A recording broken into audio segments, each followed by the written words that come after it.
Welcome to Moon Monkey. On this episode, we're going to be discussing 10 Cloverfield Lane, directed by Dan Trachtenberg, and we're going to attempt to do a spoiler-free review. As hard as that is with this movie, we're going to try. Yeah. So, a bit about it. Michelle, played by Mary Elizabeth Winstead, wakes up in an underground bunker with Howard, played by John Goodman, and also a guy called Emmett, played by John Gallagher Jr. And Emmett and Howard both claim that they can't leave because there's been some kind of attack above ground. It's not clear what the attack is, but they're saying it's not safe because the air is contaminated and it won't be safe to leave for a year or two. Yeah, so the film's basically a psychological thriller with just the three main characters in a bunker. There's Bradley Cooper, who plays her boyfriend, but you never see him. He's a voice. He's just a voice on the phone. So yeah, the three main actors did a really great job. Mary Elizabeth Winstead, who plays Michelle, you're kind of following her story through it, and I think she's the one that you have the most attachment with, and you're kind of rooting for her throughout it. So we see her at first in an apartment building, and she's on the phone to her boyfriend, or he's trying to call her, and she's kind of not answering. Yeah, she's had a breakup. She's had a big breakup. So she's driving down the road. Ben, who is the voice of Bradley Cooper, is trying to get in touch with her. And then she gets driven off the road, and then wakes up in a bunker with John Goodman, which is not how you want your night to end. No, really. No, definitely not. Or your day. But yeah, I thought she did a really good job with this. It's kind of there's some kind of extreme things that she has to go through in the story, but she's a really likeable character. She is really good in this. Very believable. From Scott Pilgrim, I was sitting when we were watching it. I was like, "What? I really recognised her." She looks very similar because she still has the same haircut, different colour, but it's still the same style. So that's why she's quite recognisable. But that's the only other thing I really know her from, other than the Die Hard films, which she's only in a little bit. Oh, she's in Die Hard 4 quite a bit, because she plays the daughter in that. John Goodman was incredible in it. Playing Howard, who you don't really know what's going on with him. You never know what he's thinking. You never know if you can trust him. He's been in some really good films, actually. He's always in kind of smaller budget ones, because he was in Red State, the Kevin Smith movie. But he is a really good actor. The Flintstones. Yeah, the Flint. Trying to forget that. But yeah, he's always in kind of smaller movies. Probably the Flintstones. That's probably why you don't see him in big budget movies anymore.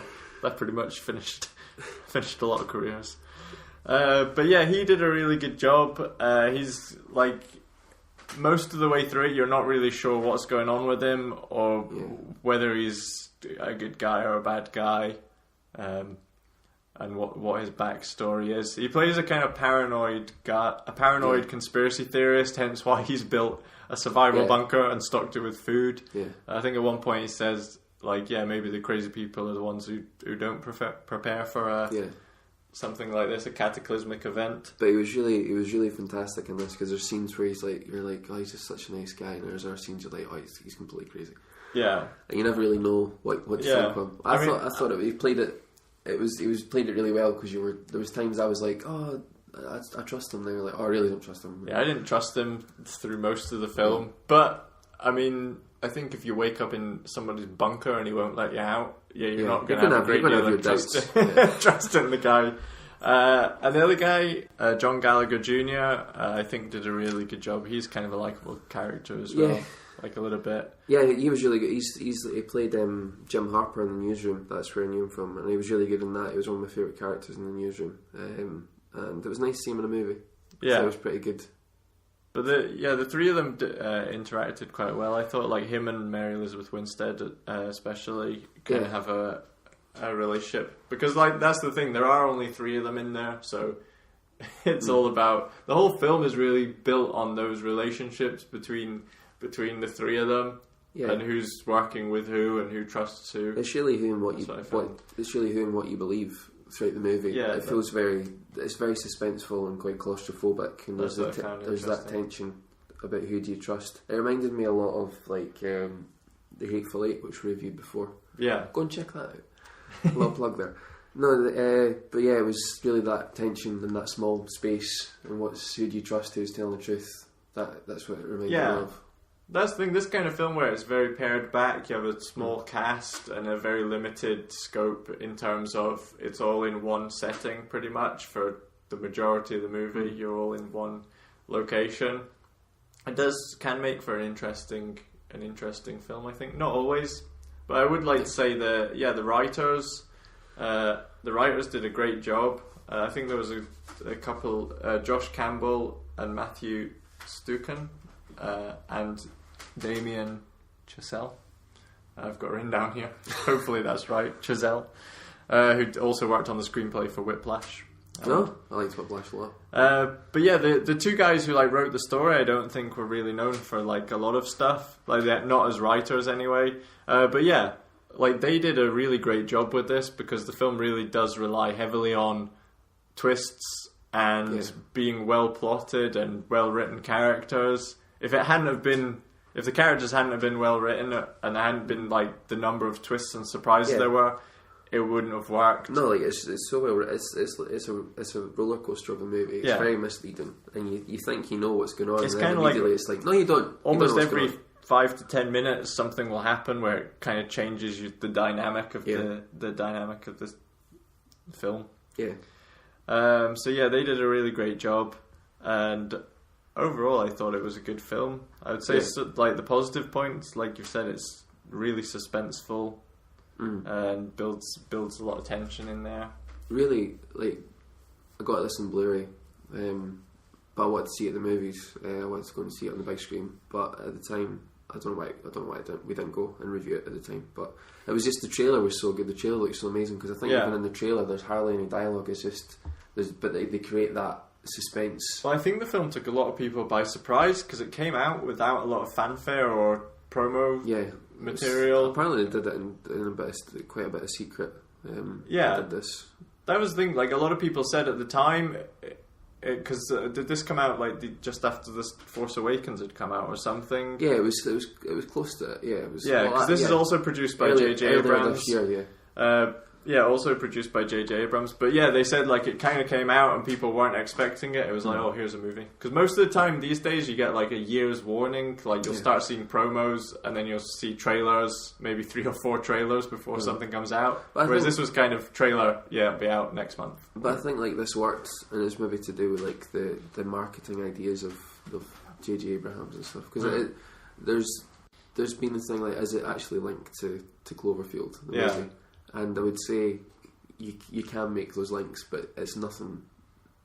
There's not a huge bunch like Clover. It's not like Cloverfield, really. If you're going to expect Cloverfield, it's not Cloverfield. No. But there is maybe a little bit. Well, that was what confused people. The name, because obviously 10 Cloverfield Lane, you would think it has to have something to do with Cloverfield. You can't put Cloverfield in the title and not have people make that connection.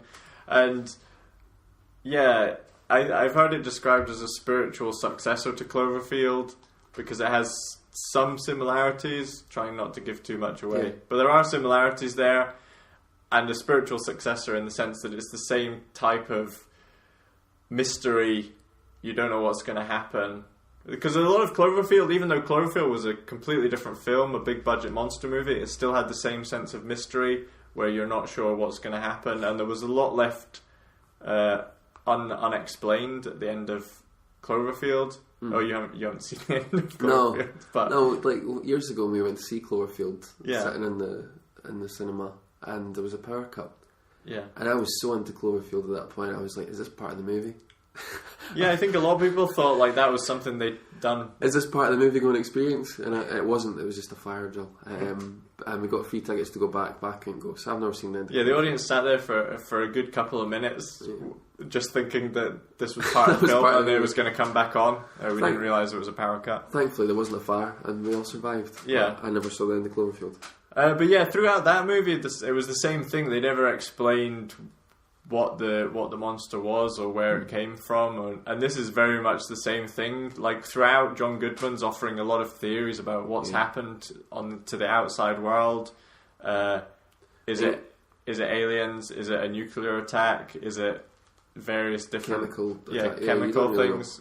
Like you're really unsure, and they just like feed you tidbits of information throughout, whereas like gives you a little hint of what's going on, but then it'll completely blindside you with something else and throw you off track. But I think that's part of the writing. It's very well written, and if you like a psychological thriller, then I would recommend this movie. Yeah. And something I'd watch again. Like, I'm glad I bought it because it was something I'd watch again because I've thought it's been really good. Yeah, it's just a really entertaining movie. Like, a simple idea. I mean, it shows that you can get a lot out of a very simple idea. Like a lot of movies, they try to put a lot in there with big budget effects and action sequences, whereas this is very contained and small scale, but they managed to like work so much out of it. But like you say, Hateful Eight, or very much like Tarantino's like Reservoir Dogs and things, where it's just a small group of people in a enclosed environment. Yeah, if you like, what's happening. If you like Hateful Eight, or even The Thing, like John Carpenter's The Thing. That's actually a good reference. That's a better reference than I came up with. All good movies. Yeah. But if you like those ones, then I think you'd like this. Yeah. I think you'd like it. And anything you'd like to say negatively about the movie? Because I think we both liked it a lot. I really liked it a lot. I really enjoyed the movie. I mean, I can't really even think of something that I would say as a downside to this film, other than because I don't want to spoil the movie. Yeah, so probably if I said what would be the downside, it would probably be a spoiler for the end of the film. The end of the film, I'll say it without spoiling the movie. You're either going to really love the ending because it's such a twist, or you're just going to think like, yeah, you were totally misled. You're going to storm out the room. Like something like, is it Dark City? The film Dark City. It's like the ending of that, where it's so out there that you're either going to say, oh, that was great because I totally didn't see it coming, or you're going to think, oh yeah, I thought it was going to be something else, and I was kind of upset that it wasn't. No, I think the end works. It is a huge change and a huge twist, but I think the end works. Yeah, I mean, I was gripped by the ending because there's a lot of stuff happens towards the end of the movie. Like it builds and builds tension, and then you just have like an explosive ending where a lot of stuff's happening, but you're so engaged, thinking like, what's going to happen? Because you honestly don't know. They've pulled like such a spectacle that you think like, I really don't know where they're going with this. Most films you have an idea at the beginning where it's going to end up, but this is like you can't predict it at all. No, I think there's little hints to where it's going, but you still like it's a huge twist. I really liked it though. I know it didn't work for some people that have saw it, and if you're going to expect Cloverfield, it's loosely linked, but it's not hugely linked. Yeah, more of a psychological horror. Yeah. But I mean, I think we'd both really recommend this. Yeah, but I would definitely recommend it. Yeah. Thanks for listening. Remember to like and subscribe, and we'll be back soon with another episode.